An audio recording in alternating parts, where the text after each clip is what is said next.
Don't kill your potted perennials this winter. Every year, countless gardeners watch their favorite container plants turn to mush. And the truth is, it's usually because of just a few avoidable mistakes. But don't worry. Today, I'm going to share the overwintering secrets that will keep your perennials alive, thriving, and ready to explode with color when spring arrives. I've lost more potted perennials than I'd like to admit. I used to think hardy plants could survive anything, but after years of trial, error, and plenty of sad empty pots, I've finally learned what actually works. And now, I want to share those lessons with you. By the end of this video, you'll know whether to overwinter in containers or in the ground, the exact step-by-step instructions to keep your plants safe, and a few bonus hacks that most gardeners don't even talk about. And if you're passionate about gardening tips that really work, go ahead and hit subscribe and tap that bell icon right now, because you don't want to miss the next plant-saving video that could transform your garden this spring. You're not alone if your perennials don't make it through winter. In fact, it happens to more gardeners than you think. You nurture these plants all summer long, they look lush, healthy, and strong, but when spring comes, the pot is empty, the plant is mushy, or nothing ever wakes up. And that heartbreak can make you feel like you did something wrong. But the truth is, it usually comes down to a few hidden challenges that most people simply aren't prepared for. Let's break down the biggest culprits. First, roots freezing without insulation. When a perennial is in the ground, the soil around it acts like a big thermal blanket. Temperatures change gradually and the roots are cushioned. But in a container, the sides of that pot are exposed directly to freezing air. Cold sinks straight through the container wall, and roots that would normally be safe underground are suddenly exposed to harsh freeze after harsh freeze. Second, the freeze-thaw cycle. This one is sneaky. On sunny winter days, the pot warms up just enough for roots and soil to start thawing. But when the temperature drops at night, it all freezes again. That repeated expansion and contraction can split the pot itself, leaving big cracks, and worse, it destroys root tissue inside. It's like pulling the rug out from under your plant over and over again until it just gives up. Third, moisture issues. And this can swing both ways.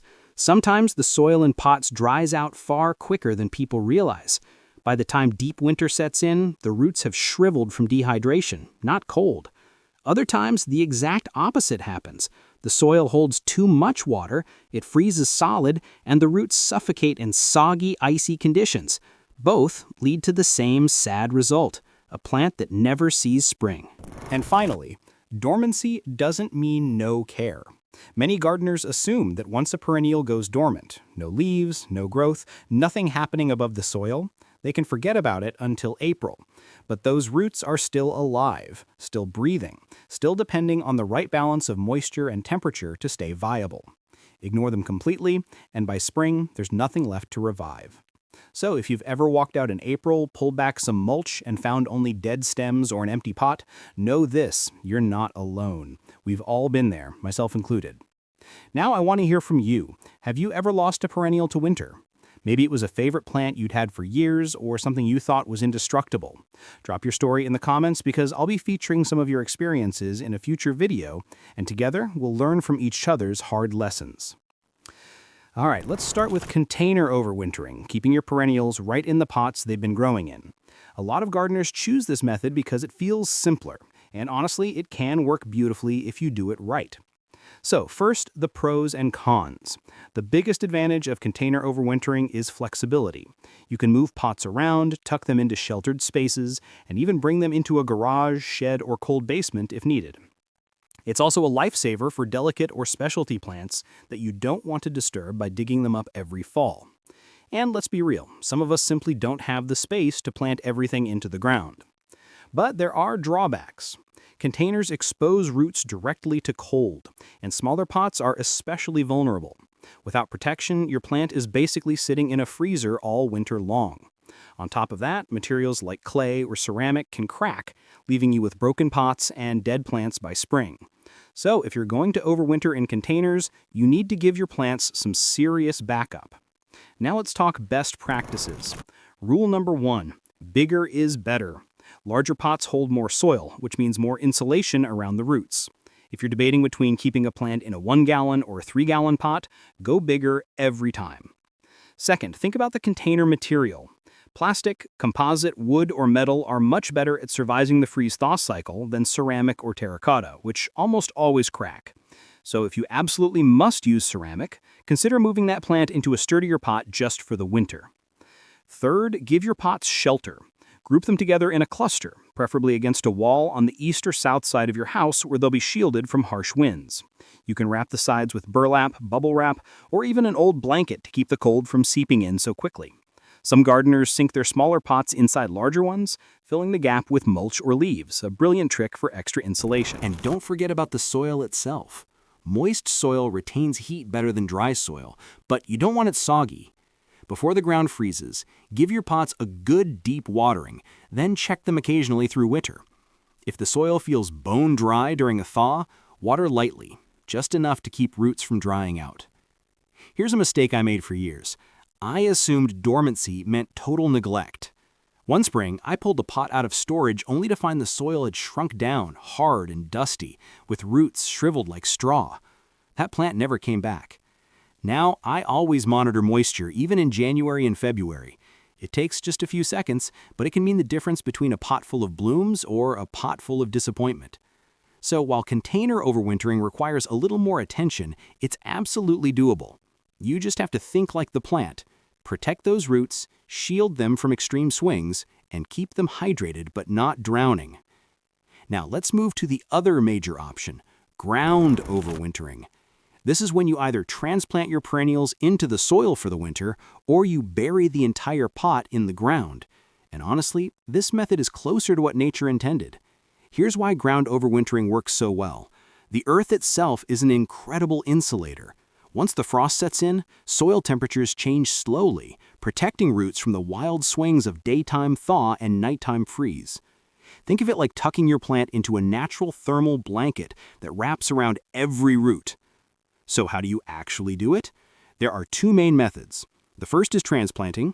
Take your perennial out of its pot, dig a hole in your garden, and plant it directly in the ground about a month before the first frost. Come spring, you can either leave it in place or dig it back up and return it to a pot. This is one of the most reliable ways to ensure survival because the roots are treated just like any in-ground perennial. The second method is burying the entire pot. For this, dig a hole deep enough to sink the pot until just the rim is above soil level. Backfill around it, then cover the top with several inches of mulch. Leaves, straw, or wood chips all work well. This method protects the pot and the plant while also making it easy to lift the pot back out in spring without disturbing the roots. But as with anything, there are precautions. Drainage is huge. You don't want to bury a pot in a soggy area where water pools because frozen, waterlogged soil is just as deadly as freezing air. If critters like voles or mice are an issue in your garden, consider surrounding the buried pot with wire mesh so they don't chew on the roots during winter. Timing also matters. Don't wait until the last minute before a freeze. Ideally, transplant or bury pots 4 to 6 weeks before your first frost date. That gives the plant time to settle and adjust before dormancy sets in.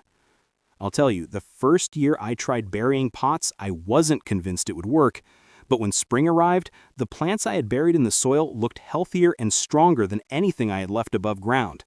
That's when I realized sometimes the simplest, most natural method really is the best. So if you've got space in your yard and don't mind a little digging, ground overwintering can be one of the safest, lowest maintenance ways to protect your perennials through the cold months. All right, now that you know the two main overwintering methods, let's answer the big question. Which one is right for you and your plants? Because the truth is, the best method isn't the same for everyone. It depends on your climate, your setup, and even your lifestyle. Let's start with climate.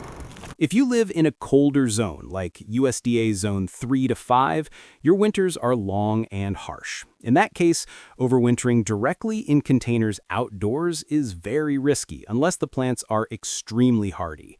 For you, the safer bet is either burying your pots in the soil or transplanting your perennials directly into the ground.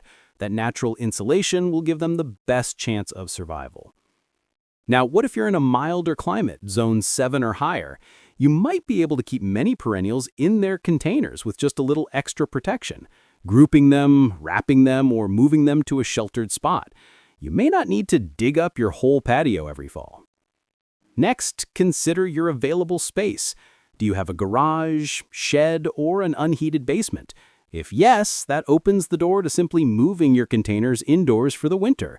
If not, you'll want to lean more heavily on the ground burying method. Then there's the type of pot you're using. Heavy, ceramic, or clay pots, those are almost guaranteed to crack outdoors in a hard freeze. In that case, you'll either want to repot your plant into something sturdier before winter, or bury the whole thing in soil for protection. On the other hand, if you're using large, thick plastic or composite containers, those can often survive outside with some insulation. And don't forget about your time and energy. If you have dozens of pots, moving each one indoors might not be practical. In that case, grouping them together outdoors and insulating them is a more efficient choice. On the other hand, if you just have a handful of special plants, maybe it's worth the extra work to carry them into the garage. So here's my challenge to you. In the comments, tell me your USDA zone and whether you're leaning toward container overwintering or ground overwintering. I'll reply with my recommendation based on your situation. And who knows, you might help another gardener in your zone figure out their best strategy too. Now that you know which method fits you best, let's lay out the exact step-by-step action plans. Think of this as your overwintering checklist. Simple, clear, and ready for you to follow as soon as the temperatures start to drop. Let's start with container overwintering. Step 1. Choose the right container. Bigger pots insulate better, and sturdy materials like plastic, wood, or metal will survive the freeze-thaw cycle much better than fragile ceramics. Step 2. Prepare your plant. Stop fertilizing in late summer so the plant naturally slows down and enters dormancy. Trim back any dead or diseased foliage and make sure the soil surface is clean to prevent fungal problems. Step 3. Water deeply before the first hard frost. Moist soil holds heat better, giving the roots a little thermal buffer. Step 4. Insulate the pot. Wrap it in burlap, bubble wrap, or whatever you have on hand. Group pots close together, ideally near a house wall, so they can share warmth and protection. Step 5. If possible, move pots to a sheltered location. An unheated garage, shed, or cold frame is ideal. If not, leave them outdoors, but make sure they're raised slightly off the ground so excess water can drain away. Step 6. Throughout winter, check on them once a month. If the soil feels bone dry during a thaw, add just a bit of water. Don't overdo it. You're aiming for damp, not soggy. Follow those steps, and your pots stand a strong chance of waking up healthy in spring. Now, let's go through the ground overwintering checklist. Step 1. About 4 to 6 weeks before your first expected frost, decide whether to transplant your plant directly into the ground or bury the entire pot. If transplanting, dig a hole slightly larger than the root ball, place the plant in, and backfill firmly. If burying the pot, sink it into the soil until only the rim is showing. Step 3. Add mulch. Cover the soil with 3 to 6 inches of organic mulch. Leaves, straw, pine needles, or wood chips all work. This adds another layer of insulation and helps regulate soil temperature. Step 4. If critters are an issue in your area, consider adding a wire mesh barrier to keep them from nibbling on roots. Step 5. As spring approaches, remove the mulch gradually. Give the plant time to adjust to warming temperatures without shocking it. If you buried a pot, simply lift it out once the danger of frost has passed. And there you have it, 2 crystal clear action plans. Choose the one that fits your garden, follow it step by step, and you'll be setting your perennials up for their best spring yet.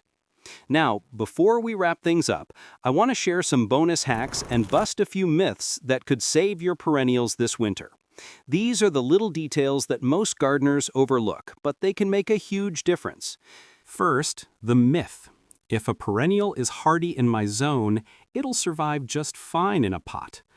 Unfortunately, that's not always true.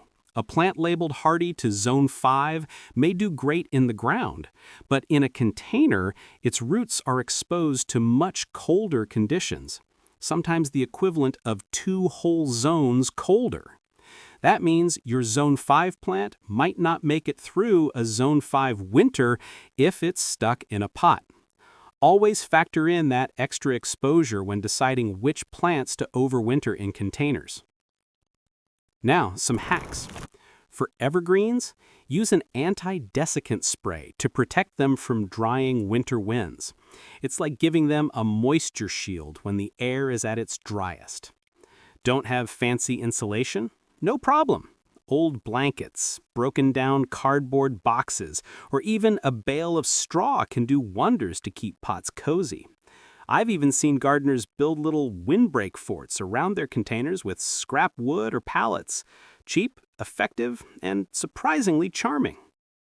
If you're short on space, sink pots into a raised bed for the winter. The soil in the bed gives you natural insulation, and come spring, you just lift them right back out. And here's one more tip. If you really want to maximize survival, cluster your pots together as tightly as possible. Plants on the outside protect those in the middle, creating a little microclimate that's several degrees warmer than the surrounding air. I've used this trick for years, and I can tell you the difference is night and day. All right, so you've made it through the long winter, and now spring is finally here. But hold on, your plants aren't out of the woods just yet. How you handle them in these first few weeks of spring can make or break their recovery. First rule, uncover gradually. Don't rush to strip off every layer of insulation the moment you see sunshine. Sudden exposure to warm days followed by cold nights can shock the plant and damage new growth.